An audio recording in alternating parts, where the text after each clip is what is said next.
Welcome to CSL TV. And I just hope you guys are having a beautiful, blessed day. And now, if you're new to the channel, this is just a review, a reaction, as well as an informational channel. Hopefully the informational part help you and someone out. And we pretty much just gonna watch some videos, you know what I'm saying? Get some work done, watch some videos, that type shit. But if you've been rocking with me, I appreciate everything you've been doing to, giving me game and stuff I don't know about. I don't know everything, and I can't be everywhere just like you. So with that being said, I don't want to make this too long, so let's get it. A door-to-door salesman in Texas was shot and called a racial slur while doing his job. Straight pointed the barrel at me and then shot me and told me, get away from here. Luckily, the bullet hit his tablet and he was able to run away and call the cops. But when they arrived, no one was home. A warrant is now out for the homeowner's arrest. They could face aggravated assault and hate crime charges. That's crazy. How can you just be doing your job and some racist, crazy person decides to shoot you? And it's a good thing he did have that electronic device there to help him, use as a safety vest, a bulletproof vest. Because he probably wouldn't be here and he'd be in a lot of trouble. Now, hopefully they find who did this. And if they do live there, you know what I'm saying? Hopefully they make an example out of him, because that's just uncalled for. It's 2024.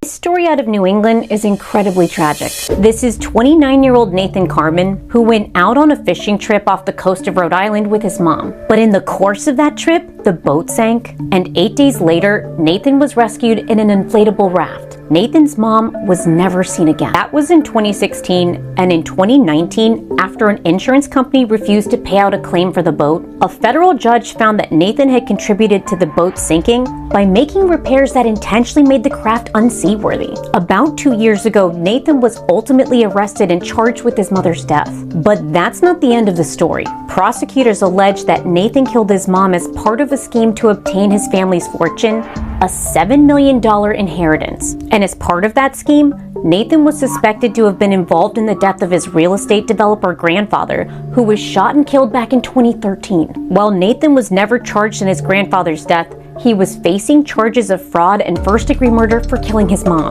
Nathan pleaded not guilty, and as someone diagnosed with Asperger's syndrome, he claimed that it made him an easy target for police. But last June, while awaiting trial, Nathan was found dead in his jail cell. He took his own life. Earlier this month, Netflix announced it's making a documentary about this whole thing. 911, where is your martini? Listen to me. Where are you at? 530 Park Place. 530 Park Place?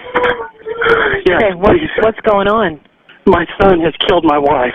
So we about to get to a disturbing 911 call. As you guys heard, a guy said that his son killed his wife. Don't know if they're related or not, but we about to see a messed up and hear a messed up call. He killed your wife. How did he kill your wife? I don't know. I just found her. He had a crazy story, and now he has stolen the car, and I went looking for her. Okay. She's in the garage, and she's been hit in the head. She's dead. Okay, so she's not breathing at all? No, she's dead. Okay. Come on. What made you think your son... He's driving a white Infiniti. When did your son leave? Just now. Okay, he just left? Yes. Okay, what color type of vehicle did he leave in? He said a white Infiniti? He's driving a 2011 white Infiniti G37. G37? Yes. Okay. What direction did he leave going?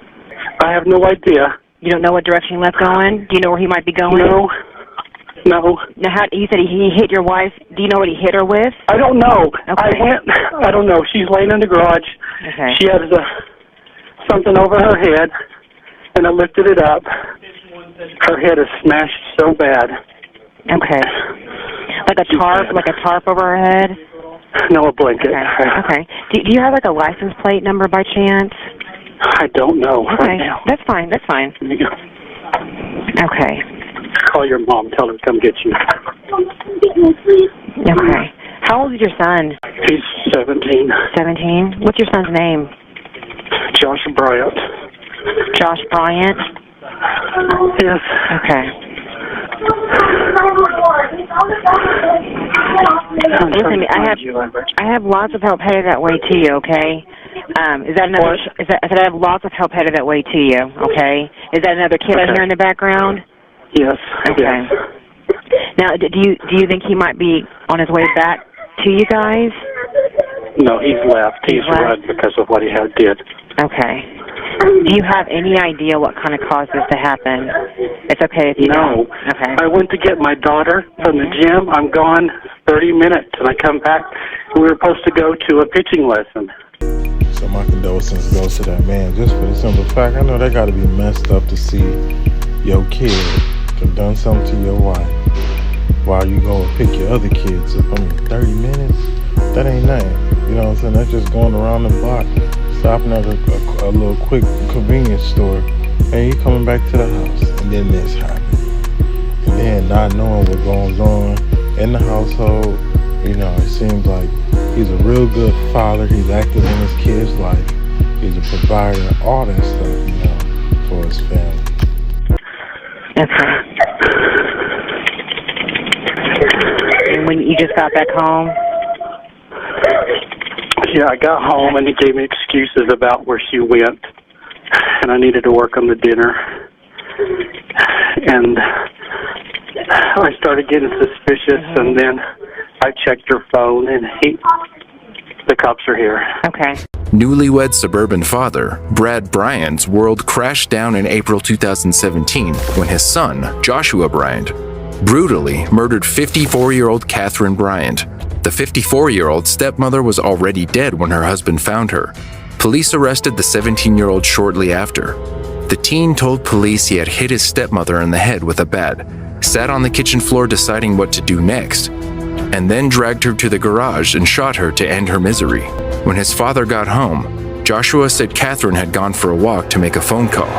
Brad picked up that his son was acting strange, but the teen fled the scene. He later told police he had just wanted to clear his head after what he had done. He was stopped by police in Blackwell, about 2 hours north of Oklahoma City, who took him into custody just after midnight. The couple had been married only for 11 months, and Catherine had children of her own.